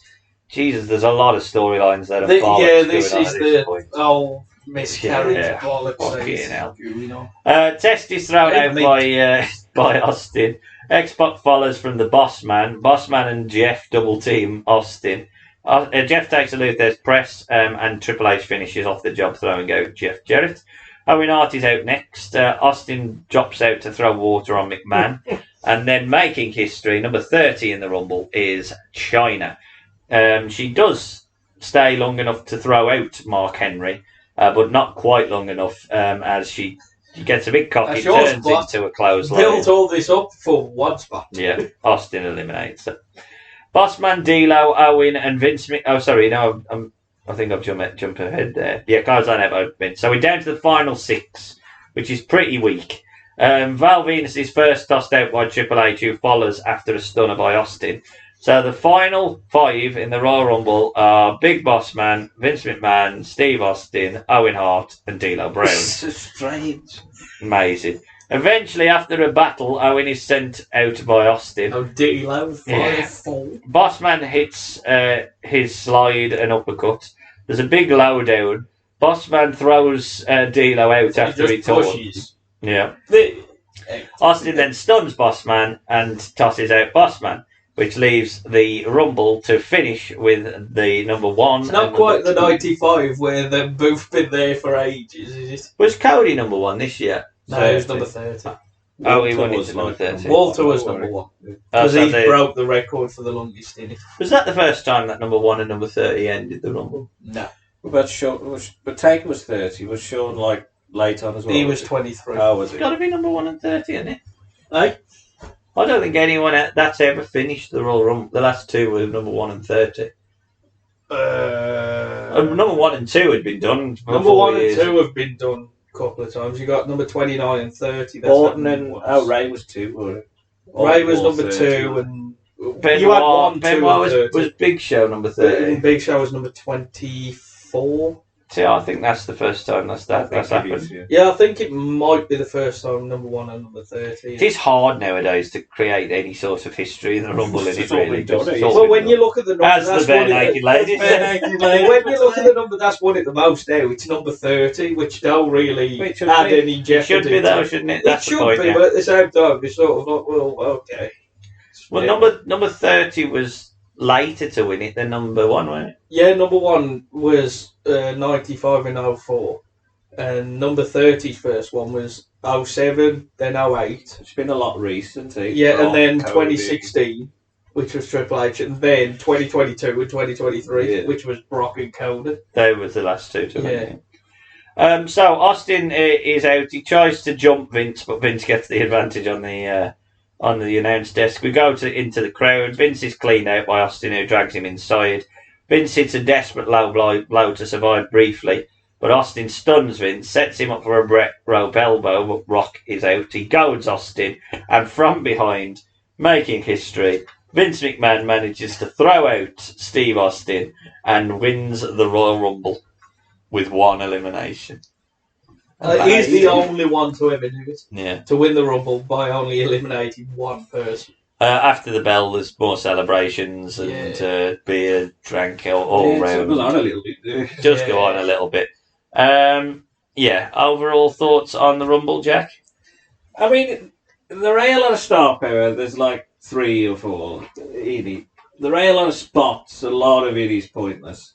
It is just Austin and Vince, really. Gilbert has a nice spot. Some of them are really pointless. But the overall booking and placing of certain people, like that final 4 and 5, just don't make any sense. I don't like the fact that they built China up and then she got eliminated by the biggest babyface, but you could dump a lot of heel heat on somebody eliminating China, because she is like the second babyface in this, even bigger than Triple H, I would say. So they didn't really help anybody else in the Rumble. The only one is probably Gilbert, that just continues his character. Yeah, Vince winning it. Where Goldberg was very nice. Vince winning it. I mean, it's the Attitude Era. It continues the story. That, I ain't that bothered because ultimately there's only him and Austin who can win it. Because none of the others are hot enough without a doubt to win it, who are in it. There's other people who hate it, obviously, who could win it. But them two are the only ones who can win it, who are in the Rumble. Because if you look at the final 4, I mean, the next hottest is either China or Triple H or even Boss Man. I mean, that's what you're getting into. So. Well, yeah, exactly, yeah. So it had to be them Would two. you like to give the money to it? It's an hour-long Raw match that probably has about 5 minutes that are important. I thought it's got to be one of the worst Rumbles I've ever watched. Just the way that it's not just the star power. The 95 is probably as bad for star power. Dory Funk was in that. Yeah. No, he was 96. We got that. Big Dirty Dick. Dirty Dick. Dick Murdoch. That's the KKK. That's the one. There has been a couple of them where the star power ain't quite been ready. But what I always feel is though, like the 95 one was kept short because there was no star power, and it was all Sean and Bull. Did it. This one, because they wanted this, but they couldn't do that all the way through, we then focused on it without watching the Rumble for most of it. It just took away everything. There was not one person that comes out, apart from probably Mabel. There's no. At least he's got a new direction. Yeah, there's not. You normally get it, even with the ones where you know who's going to win. You get someone come out who you get an Iron Man spot, or you get the most elimination spot. There ain't really that in this. It's just really bad Rumble. No one goes long. No. Sam? It's very underwhelming. It's very stop-start, and I've just put it's Raw featuring the Rumble. Yeah, that's all it is. Probably is. It is. It's very much a TV Rumble. It's a TV show. Yeah. That's all it is. Overall, then the show as a whole, it's pretty easy watch. I mean, it's a very Attitude Era. If you want what the Attitude was, just watch this show and it'll tell you a lot about it. That there was a lot of sizzle, there were a lot of steak. If you were a hardcore wrestling Japanese 5-star fan, shall we say? But in terms of characters and things like that, there's a few that are head and shoulders above, most things in the history of wrestling. So I just think it's not just a one match card; it's a one story card, really. I mean, the good thing is, I think the WWE title match is good enough, and the ending is interesting enough that it saves it a little bit. Because if they had a bad WWE title match in that card. Yeah, it's got to be one of the worst Attitude Era pay-per-views there's ever been. Yeah, it's one of the worst Rumbles. It's got to be like in the bottom 4 or 5 at least. Easier. It's a 4-person card. That's all it is. And that's the first two in the Rumble and the title match. That's the only thing that people care about. Until obviously Taker's in the background getting his shit together. Well, that's the problem, is because Taker's obviously taking 3 months off at the worst time for him. They need possibly for another injury. He fought at rock bottom, and that was the last time you saw him. And then he just started the ministry, so it was sort of a way of keeping him on telly but not feuding. And he's probably Taker's always bloody injured. I mean, I think he had that foot thing. He had that foot thing after the Hell in a Cell for a long while. Yeah, he busted his foot. He tore his groin. He had Paul Bearer. You know, right then. Well, match of the night. I'll go with the title match. I'll have to go with the WWE title. Yeah, it's got to be the title. I got to specify it's the WWF title, not the European. No, of course. Worst match?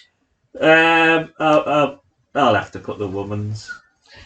It's hard because on the basis that I think Sam will say that, I'm going to say the Rumble then, but I'm good with the women's. Yeah, the women's is. I did put the women's, but I think the Rumble deserves to be noted. MVP. Well, there ain't a lot, is there? I'm gonna go Vince. Yeah, so am I. I'll go with Mankind's head. Jesus, I think that might be the LVP. LVP.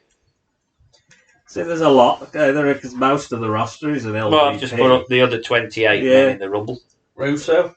Yeah, it's a good shout. I would go with the rest of the Rumble people.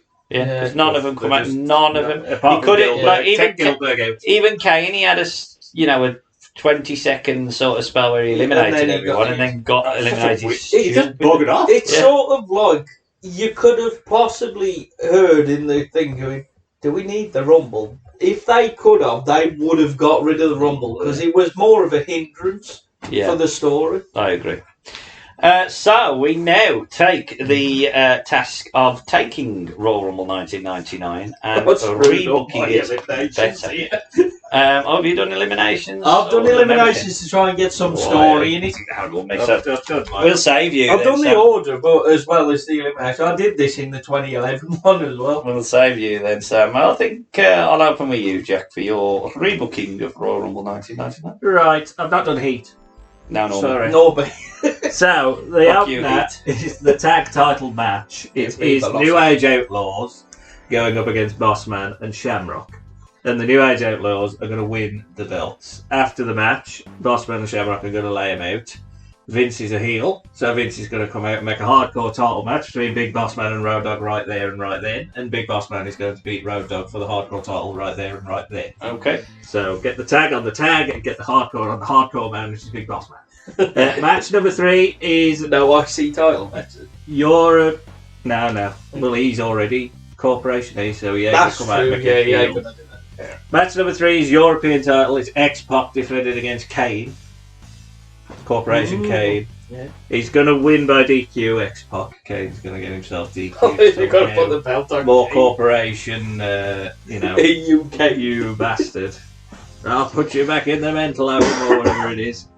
Women's title match, Sable, Luna, I'll keep it. I don't want to use a strap match. Sable can win through Tori getting involved, and I don't want Shane involved. What's the point?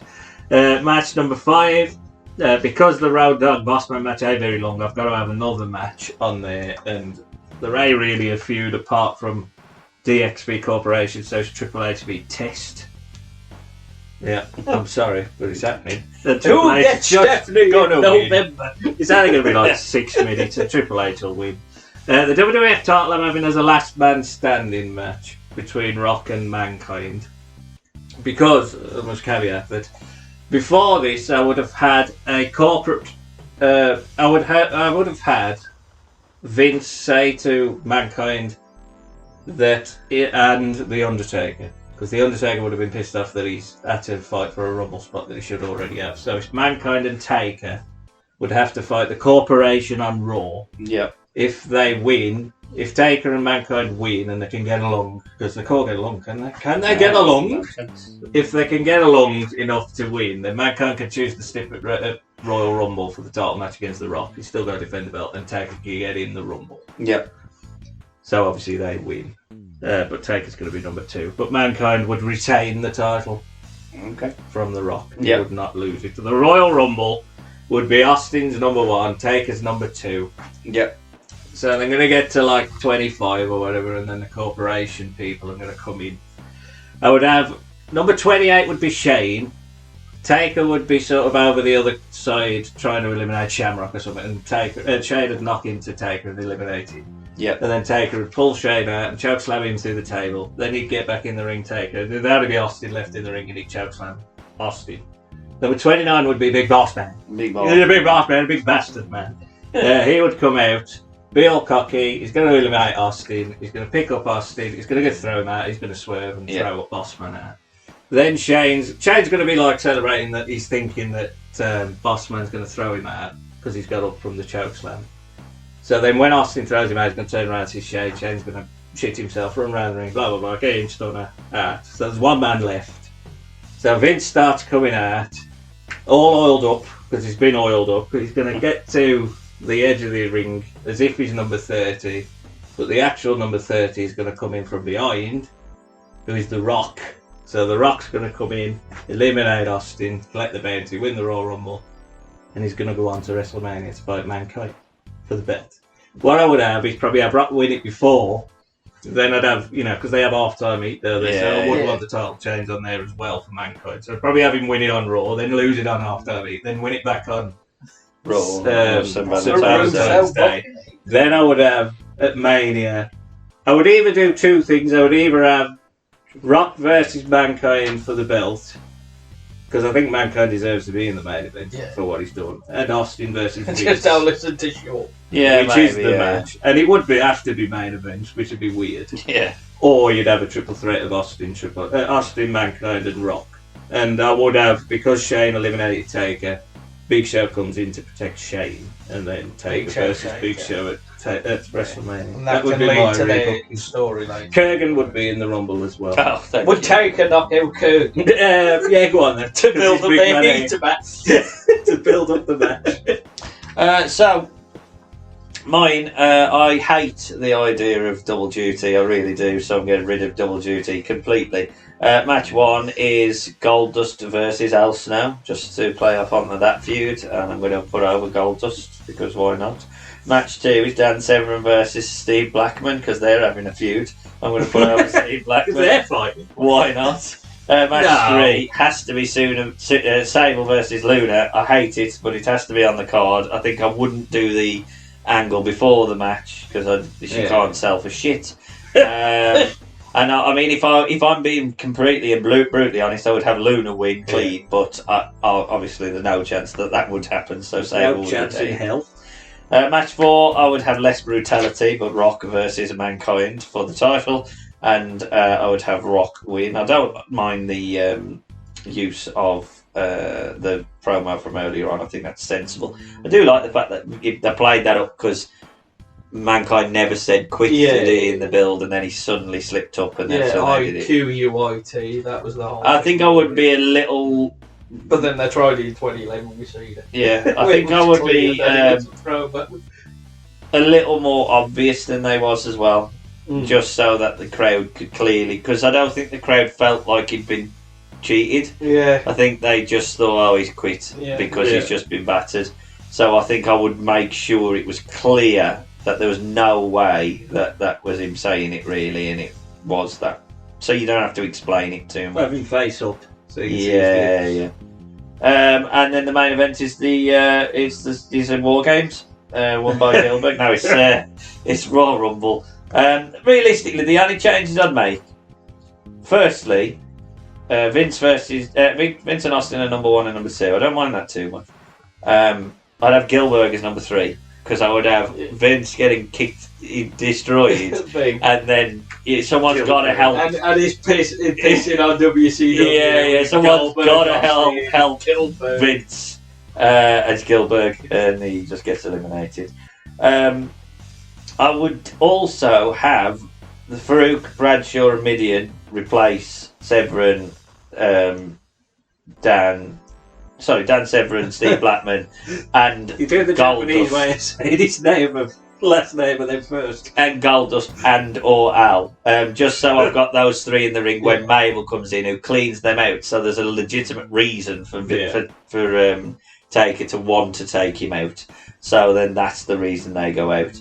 I would definitely have Triple H highlighted as the third person. So when Vince and Austin are doing their shit, Triple H is in as early as anyone can be, and he has a few eliminations. I would not have Kane run off by that, so I'd still have him in the corporation, even with all the bullshit that's going on. I would have a spot at the end where you have the final people in the ring are going to be the 4 members of the corporation, Test, Kane, Bossman and Shamrock, with the 4 members of DX. Well, 5 members of DX. I think I would get China out, and that would be my last. My last bit would have been 9 in the ring, with Austin in between them, and them making a pact to try and eliminate Austin, but then each of them wanting to get the bounty, which causes them to one by one eliminate each other, and Austin manages to do that. Also, as well, because of what happens with DX going into Mania, I think you can play off on that a little bit. That maybe Triple H had made a deal with the corporation before and stuff like that. But I think I don't particularly hate the idea of Vince winning. I don't particularly like you devaluing the Rumble. But the moment you have Kurgan and Golder, he's the hottest heel. Yeah, so it's ain't like I don't think he particularly arrested, but he's still the hottest heel character on the show.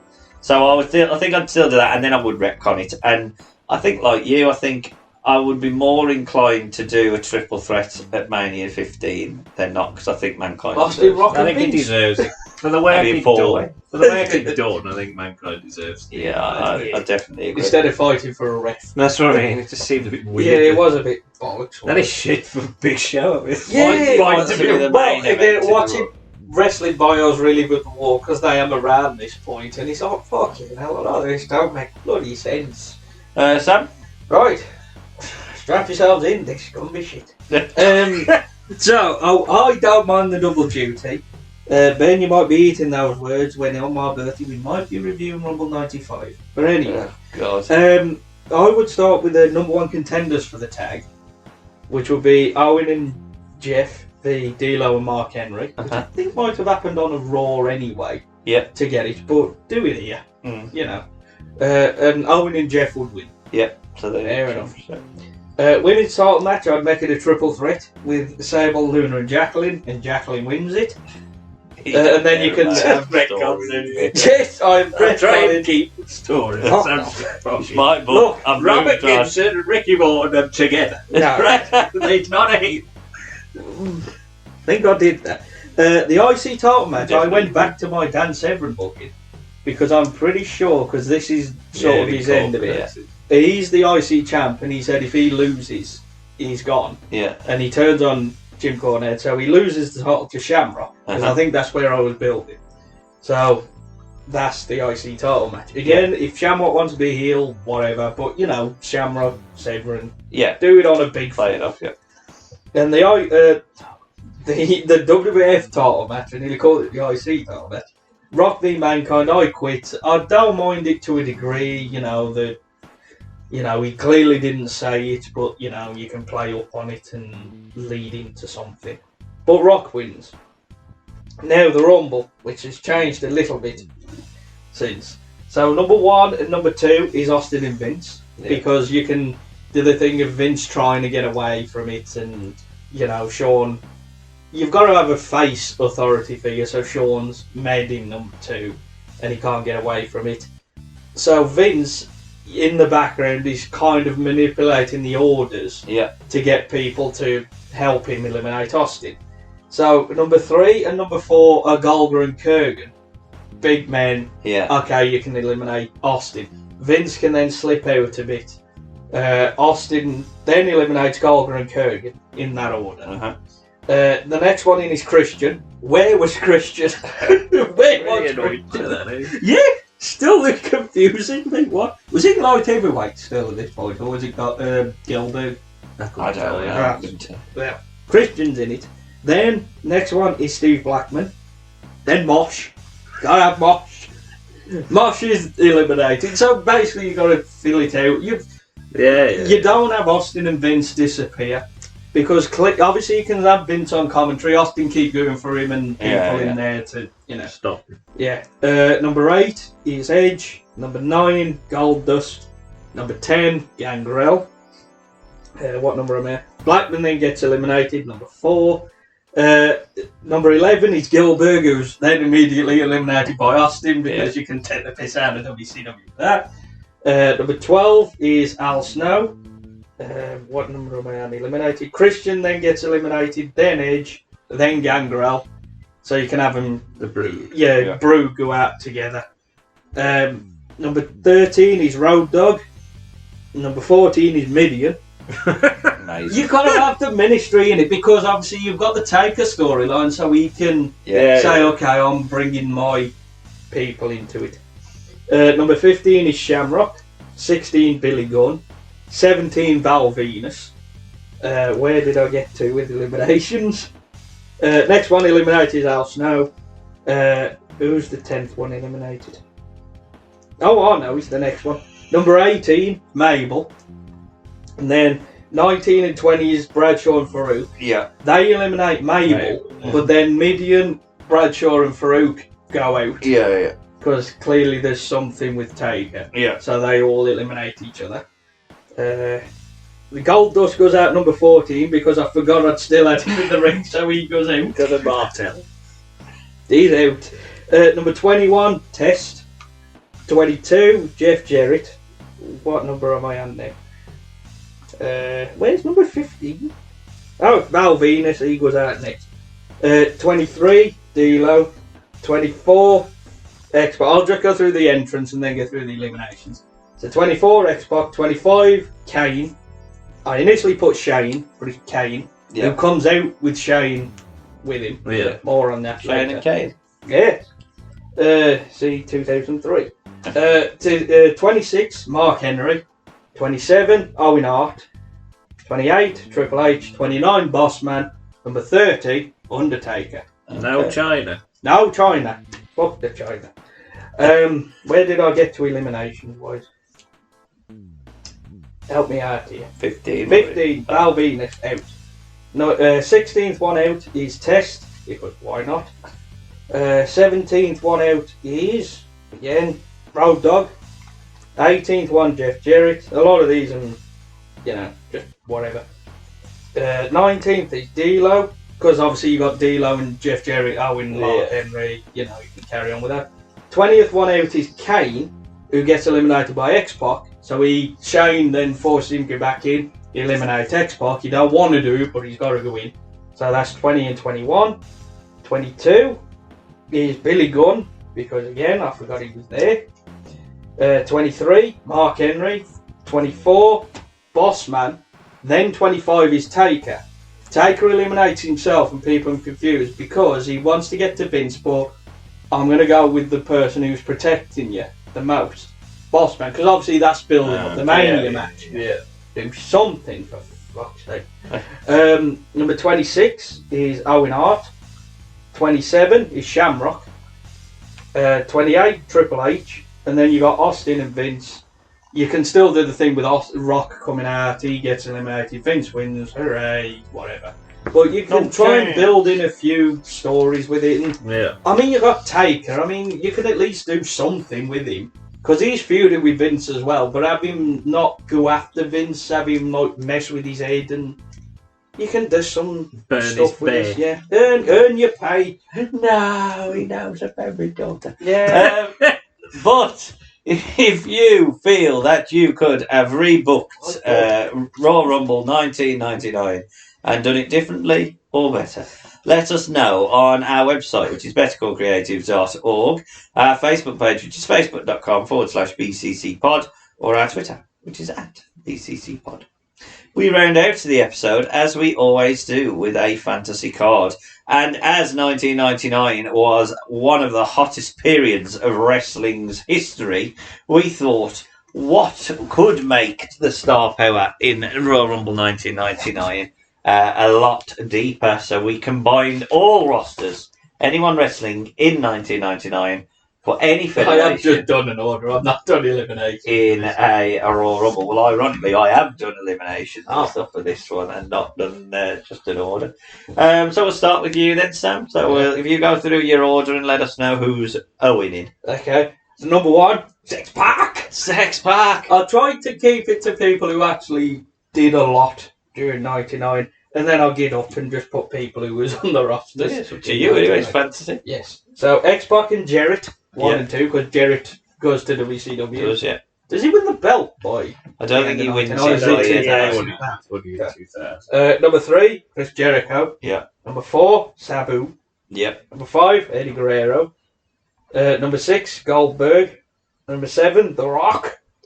Number 8, RVD. Number 9, Mankind. Number 10, Perry Saturn. Number 11, Dean Malenko. Number 12, have a guess. Benoit. Yeah. I've lost my order now.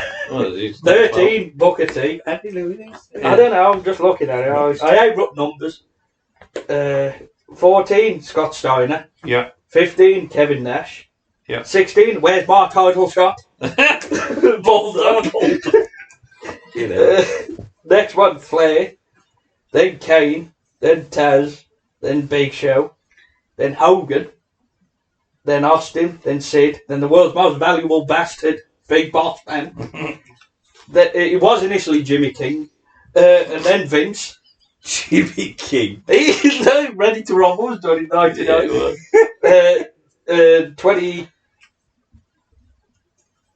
26, sure. It's Triple H. Then Sting. Yeah. Then Mike Awesome. Then Taker. And the man who had the best 1999, Vince Russo. Oh, God. And I'm pointing over Boss Man. Oh. Valuable bastard. I love that. Well, that's amazing, isn't it? Absolutely amazing. Well, my order then, and I've got elimination order as well. So my opener would be Chris Jericho and Rob Van Dam. Next in would be Eddie Guerrero, and then they would be joined by Rey Mysterio at number 4. This is where we get our first elimination, as Eddie is eliminated by Rey Mysterio, who is then eliminated by Chris Jericho. In next would be Road Dogg, then Billy Gunn, then Kevin Nash, who then does his Diesel sort of throwback as he eliminates the Outlaws and RVD. He's joined not Jericho, not just yet. He's joined by X-Pac, and then he manages to survive Kevin Nash. Then Triple H joins the fray. Triple H eliminates X-Pac, and out next is Scott Hall. So you have the Clique in the ring. X-Pac and Triple H. Not clearly drugged up. No, we're not having Sean. And they're about to square off when China comes out and joins the fray. Not Click. Scott Hall eliminates X-Pac. China eliminates Scott Hall because I think he would take it. And then number 12 is Taz, who eliminates Kevin Nash. Number 13 is Kane. 14 is Sting. That Kane and Sting are set up. And then number 15 is The Undertaker. He eliminates China. Number 16 is The Giant, who eliminates Kane and Taz. Number 17 is Mankind. Number 18 is Chris Benoit. Number 19 is Lex Luger. And number 20 is Sabu. This gives us Sabu and Chris Benoit facing off. Who broke my neck? You broke my neck. You broke my neck. In the meantime, Sting has eliminated Undertaker as Sabu eliminates Chris Benoit.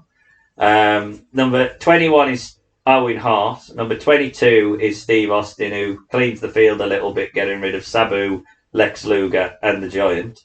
Number 23 is Bret Hart, who's with Owen Hart in the ring. And they eliminate Triple H to get some Montreal screwjob action. Number 24 is Ric Flair, who eliminates Sting. In his mental hospital. Number 25, Goldberg's theme plays. It's Gilbert. Yes. Yeah, he's in the ring as number 26. Goldberg's theme plays. No, you should have had Gilberg's theme playing. Goldberg come out. Yeah. Goldberg eliminates Gilbert. He then eliminates Mankind as well, but turns into a stunner by Austin, and he's out. At the same time, Owen Hart is eliminated by Bret Hart. Number 27 is The Rock. Number 28 is DDP. 29 is Hulk Hogan. And 30 is Vince McMahon, who eliminates Bret Hart. Oh, Bret. Obviously eliminates Bret Hart. I screwed you again.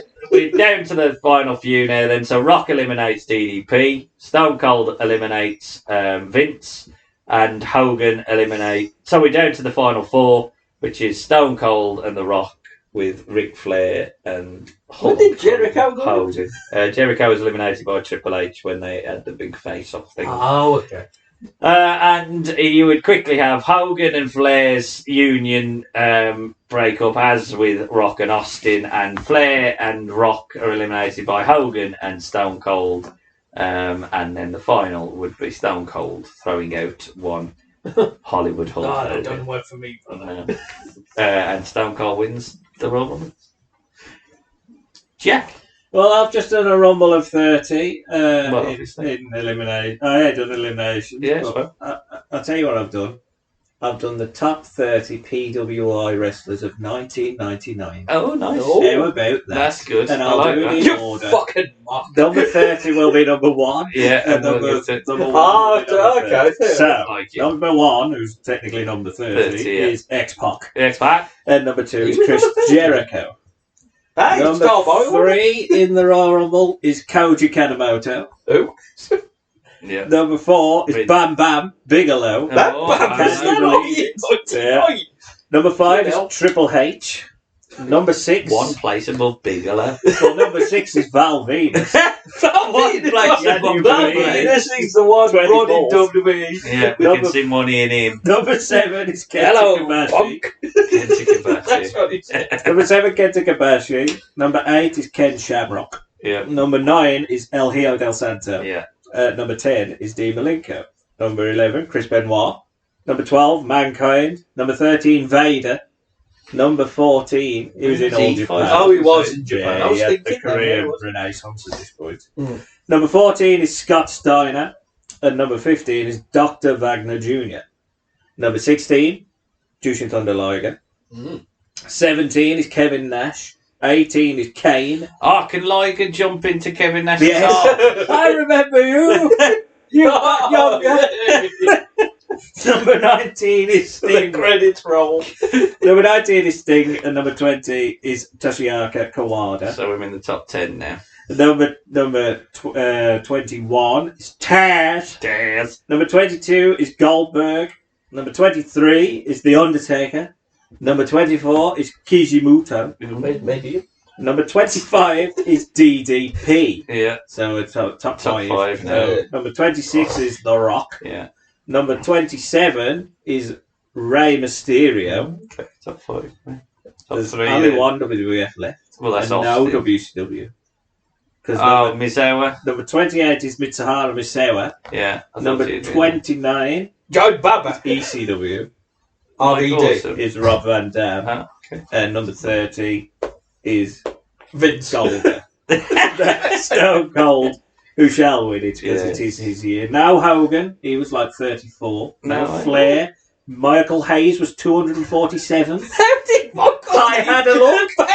He did have a match that day because he was in the match with the Yeah, he Hardy was. Boys. Oh, and yeah, so they had the six- that got him 247.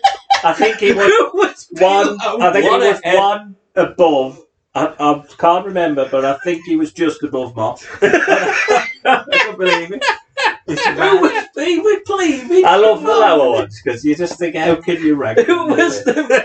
What was it? PWI 500. To me, WO. Who was fit 500? Was it Black Bow Beverly? Some at the Golem or something. The column. Giant the Golem or something like that. Well, there you have it, folks. But if you feel we have missed anyone who had You an should have done amazing the top 1999, 30. That's what you should have done. you can let us know on our website, which is bettercallcreative.org. Our Facebook page is facebook.com/BCCpod, or our Twitter, which is @BCCpod.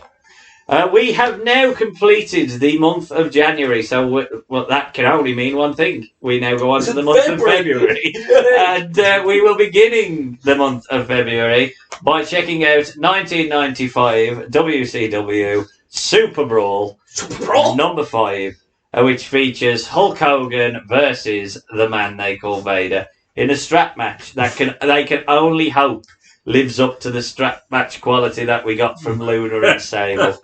And then we will be celebrating all things love as we look at the amazing past of weddings, maybe even throw in a funeral, of wrestling's past. I'm really looking forward to checking out weddings. That'll be interesting. It will be fun. We will be rounding out February by celebrating the Elimination Chamber's murky past when we look at Elimination Chamber 2015, when they ran out of star power and just threw in a load of mid-card IC title matches. I think it's proper meaty as well. Isn't it? Like Sheamus, Barrett, Mark Henry, Ryback, Mark Henry, Dolph and R-Truth. Is it R-Truth the other one? Yeah. I think Dolph just has to like. Dolph shouts what's Dolph going to do, on. When it breaks, Dolph's the one who just goes, Talks them all through, yeah. But you've got Los Matadores in the tag team. Yeah, I think the primetime players are the ones that go furthest, didn't they? Kalisto and Sin Cara. It's clearly the Ascension. Usos and the New Day, I think. The Ascension. They've been in a chain. It's a shallow tag team division in 2015. And what's the is that? Oh, it's Dean versus Seth. I don't think there's a title match, is there? No. I don't want to see a fight. Owens, yeah. Is that one of them? Yes. Yeah, but that's the US This was like title, one of yeah. the first network only. I don't think it was on pay-per-view. It was just a network only show. Yeah, it was the one with Stephanie. I was trying to get hold of the thing. I think that Dean versus Seth was for the title, and he ends in the DQ. Or some Is that the bollocks. main then? Yeah, that's I the main. thought the IC was the main. Because Brian is in the belt. Yeah, because Brian's in. The Ryback. The Like Ryback. they called him. Amazing. He's got the biggest So cock yes, of the we will look forward to checking out and reviewing the Ryback and the Elimination Chamber from 2015. That leaves me to say from Golga himself, Jack Chance. Goodbye. And for the dreading the podcast where he has to talk about Ryback, Sam Chance. Goodbye. Goodbye, folks.